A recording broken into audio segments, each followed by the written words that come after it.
RTI Live News. Ask for right. నమస్తే, welcome to RTI Live News.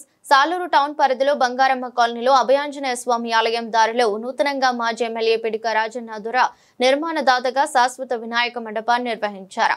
ఇటీవల జరిగిన ప్రారంభోత్సవ కార్యక్రమంలో వినాయక చవితి సందర్భంగా వినాయక పూజ నిర్వహించి తీర్థ ప్రసాదాలు స్వీకరించారు. అక్కడ విచ్చేసిన భక్తులు మాజీ మంత్రి రాజన్న దొరను సత్కరించారు. కార్యక్రమంలో వైసీపీ నాయకులు, కార్యకర్తలు, భక్తులు అధిక సంఖ్యలో పాల్గొన్నారు. ఓం తద్ బ్రహ్మ ఓం తద్ వాయుః ఓం తదాత్మా ఓం తత్ సత్య ఓం తత్ సర్వో ఓం తత్పురో నమః హం తత్తరతి పూజే యుహాయ విశ్వమూర్తిషు.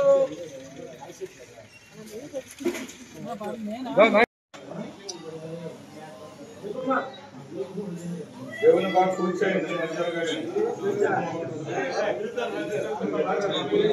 ఇది లాస్ట్ చూడండి సార్.